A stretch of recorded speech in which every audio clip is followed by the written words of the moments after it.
வணக்கம். இன்னைக்கு வீடியோல நம்ம என்ன பார்க்க போறோம்னா, தாவேகாவோட தொண்டர்கள் வந்து அதாவது வோட் பெர்சன்டேஜ் எவ்வளோ இருக்குன்னு சொல்லிட்டு தேர்தல் கருத்து கணிப்பு எடுக்கிறதுக்காக போயிருக்கிறாங்க நார்த் சென்னைக்கு.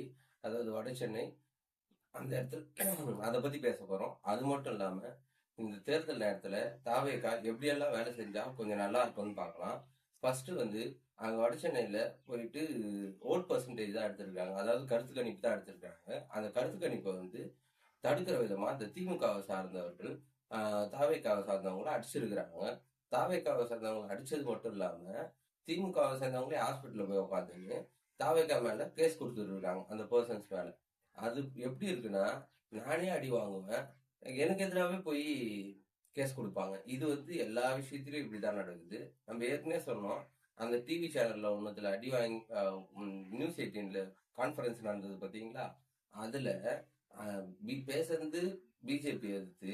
ஆனா பிஜேபிக்காரவங்க வெளியே வந்து வெயிட் பண்ணி அவங்க கிட்ட அடி வாங்கி திமுக காரங்கிட்ட அடி வாங்கிக்கின்னு போற மாதிரி இருந்தது. அதுவும் இல்லாம அவங்க மேலேயே கேஸ போட்டு அவங்களையும் உள்ள தள்ளுறதுக்கு பிளான் பண்றாங்க. இது வந்து திமுகவோட வழக்கமான ஒரு செயலாவே பார்க்கப்படுது. இது வந்து ரொம்ப தப்பான விஷயம். ஜனநாயகம் இருக்குதா இல்லையான்னு தெரியல இங்க. அப்ப நம்ம பேசுறதுக்கோ அதாவது ஒரு கருத்து கணிப்பு வெளியிடுறதுக்கோ இல்ல ஒரு இது பண்றதுக்கோ என்ன உரிமை இருக்குது இந்த நாட்டுலன்னு தெரியல. முதலமைச்சர் ஸ்டாலின் அவர்களுக்கு வந்து இதெல்லாம் தெரியுமா தெரியாதான்னு தெரியல. அவர் வந்து போட்டோ ஷூட்ல இந்த இப்போ தேர்தல் வேற வர ஆரம்பிச்சிச்சா, அந்த ஷூட்டிங் எல்லாம் பாத்தீங்களா, ஒன்றாக வெல்வோம் ஒன்றாக கொள்ளையடிப்போம்னு சொல்லிட்டு பேசினுக்கிறாரு. அதுக்குதான் டைம் கரெக்டா இருக்கும் ரெண்டு பேருக்கும். முதலமைச்சர் எப்படி பண்ணிட்டு இருக்கிறாருன்னா, துணை முதலமைச்சர் போயிட்டு அங்க நடிகர்களுக்கு விருது கொடுக்குறேன்னு உட்காந்துக்கிறாரு. மாத்தி மாத்தி விருது கொடுத்துக்கின்னு ஏஆர் ரகுமான் கொடுக்க வேண்டிய விருதை சூர்யா கொடுத்துக்கின்னு சூர்யா கொடுத்த விருது எங்க போச்சுன்னே தெரியல. அந்த மாதிரி இவங்க காமெடி பண்றாங்களா இல்ல அரசியல் பண்றாங்களான்னே தெரியல. எனக்கு தெரிஞ்சு இது காமெடியா தான் போகுது. இவங்களுக்கு வந்து நினைவு கட்டு போய் எப்படி அரசியல் பண்ணணும், எப்படி என்ன பண்ணணும்னு தெரியாத, ஒரு நிர்வாகம் பண்ண தெரியாத அரசியலா இருக்குது. அதாவது தேர்தல் பதற்றம் வந்துருச்சு அவங்க கிட்ட. தேர்தல் பதற்றம் வந்ததுனால இவங்க கண்டமேனிக்கு பண்ணிட்டு இருக்கிறாங்க. இதுவே ஒரு அதிமுக காரங்க போயிட்டு தேர்தல் கருத்து கணிப்பு எடுக்க போறாங்கன்னு சொன்னா இவங்க கை வச்சிட முடியுமா? இவங்க அவ்வளவு அசால்ட்டா நடக்கிறதுக்கு காரணம் யாருன்னா, டிவிகேல இருக்கிறவங்கலாம் டிஎன்பிஎஸ்சி எக்ஸாம் வந்து இப்ப கொஞ்ச நாளுக்கு முன்னாடி கேன்சல் பண்ணாங்க. இதை எடுத்து வந்து டிவிகே வந்து தமிழ்நாடு முழுசும் போராட்டம் நடத்தி இருக்கணும். ஏன்னா ஒரு வேலையில்லா திண்டாட்டம் ஒரு இது எப்படி போயிட்டு இருக்குது. அவன் உங்க வேலை இல்லைன்னு குட்டிக்காரன் அடிச்சுன்னுக்கிறான். இவங்க என்னன்னா எக்ஸாம் வைப்பாங்களா இவங்க இஷ்டத்துக்கு கேன்சல் பண்ணுவாங்களாம். அது கேட்கறதுக்கு ஆள் இல்லாத இருக்குது.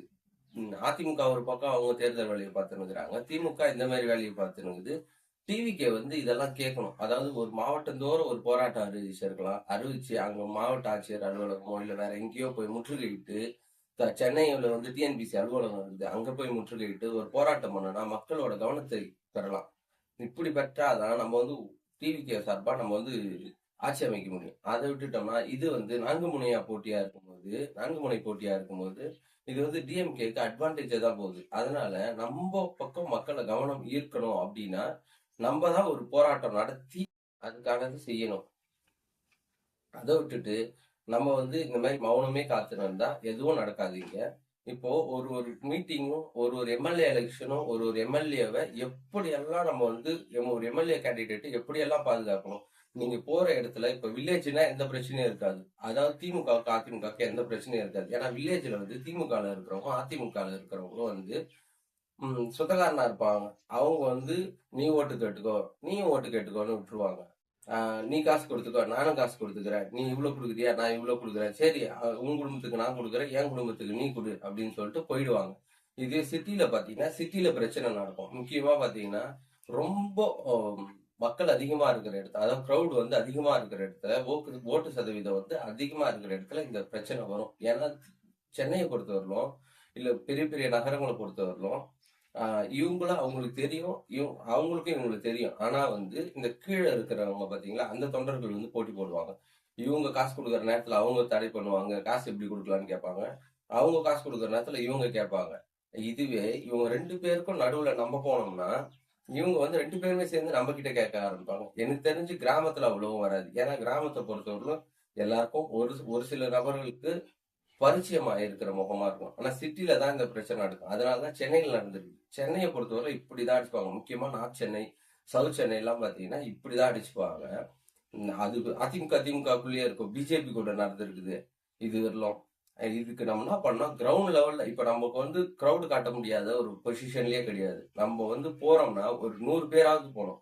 100 பேராவது எடுத்துன்னு போகும்போது தான் அவங்க வந்து நம்மளை பார்த்து பயப்படுவாங்க. பயப்படுவாங்கன்றதாங்க நமக்கான நியாயம், ஜனநாயகம் எல்லாமே அங்கதான் காக்கப்படும். அப்போ மக்கள் வந்து, அதாவது டிவிகே சேர்ந்தவங்க வந்து ஒருத்தரா போறத விட ஒரு கூட்டமா ஒரு ஒரு 20 பேர் 50 பேரா போகும்போது அவங்களுக்கு வந்து இங்க போய் நம்ம பிரச்சனை பண்ணோம்னா நம்ம மேலதான் வந்து பிரச்சனை, நம்ம மேலதான் கேஸோ இல்ல நம்ம மேலதான் இது வரும் அப்படின்னு சொல்லிட்டு அவங்களுக்கு தெரியும். அதை விட்டுட்டு தனித்தனியா போக முடியாது, போகக்கூடாது.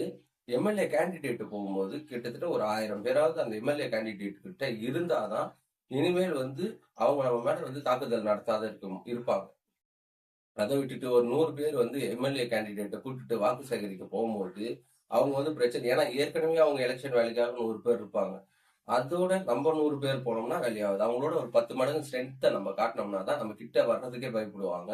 அது மாதிரி தலைவர் விஜய் அவர்கள் சொல்றதை வந்து நல்லா கேட்டுட்டு, கட்சியில அடுத்தடுத்த தலைவர்கள் சொல்றதையும் கேட்டுட்டு ஒரு கட்சியோட பிரமுகர் கூட்டிட்டு போய் நல்லா வாக்கு சேகரிச்சோம்னா நம்ம வந்து ஜெயிக்கலாம்.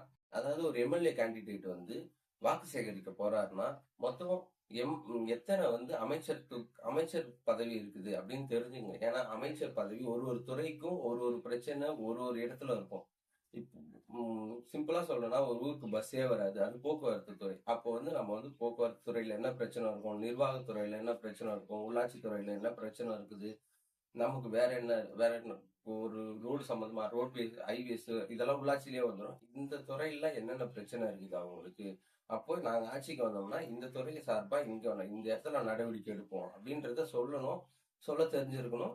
பிளஸ் வந்து அதை வந்து அவங்க மக்கள் கிட்ட போய் சேர்த்தாதான் வந்து நமக்கு அந்த அந்த நம்பிக்கையே மக்களுக்கு வந்து நம்ம மேல வரும்.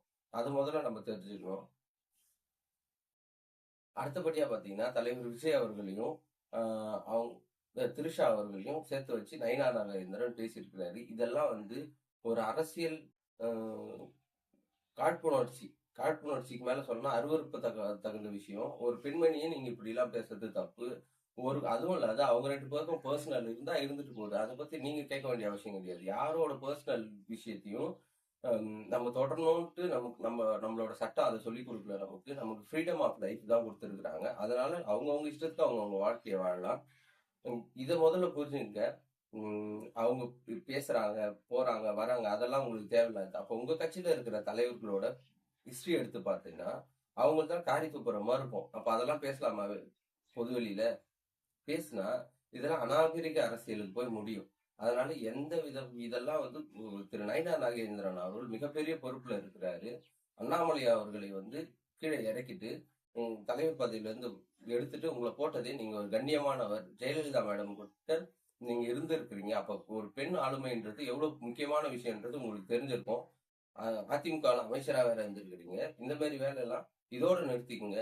இல்லைன்னா இன்னும் எதிர்வினைகள் அதிகமா இருக்கும். இது உங்க தலைவர் பதவிக்கு ஆப்பு வைக்கிற மாதிரி இருக்கும். ஏன்னா மேடம் குஷ்பு வந்து மகளிர் அணியில இருந்தாங்க. திருமதி வானதி சீனிவாசன் அவர்கள் வந்து மகளிர் அணி தேசிய தலைவரா இருக்கிறாங்க. அப்படியாப்பட்ட தலைவர்களை தமிழ்நாட்டுல வச்சுக்கிட்டு உங்க கட்சியிலேயே வச்சுக்கிட்டு நீங்க இப்படி பேசுறது எவ்வளவு வந்து உங்களுக்கு பாதிப்பு ஏற்படுத்தும், மக்கள் கிட்ட உங்க பேர் கெட்டு போவோம்ன்றத ஞாபகம் வச்சுங்க. இது எங்க தலைவருக்கு அட்வான்டேஜ் தான். ஏன்னா யாரோட பர்சனல் லைஃப்லயும் பேசக்கூடாதுன்றதுதான் நம்ம கண்ணியம் காத்து ஒரு அரசியல் பண்ணிட்டு இருக்கிறாங்க. இங்க வந்து இது திமுக காரங்க பண்ணுவாங்க. திமுக காரங்களுக்கு இதான் வேலை. அவங்களுக்கு ரத்தத்திலேயே ஊறி போனது அது. அது அது வந்து நீ ஒரு டீ கடையில உட்காந்து பேசுற மாதிரி ஒரு அரசியல் தலைவர் உட்காந்து பேசலாமா? அதுக்கு ஒரு கண்ணியம் இருக்குது இல்லைங்களா? அதனால இவர் வந்து மன்னிப்பு கேட்கணும்னு சொல்றோம் நாங்க.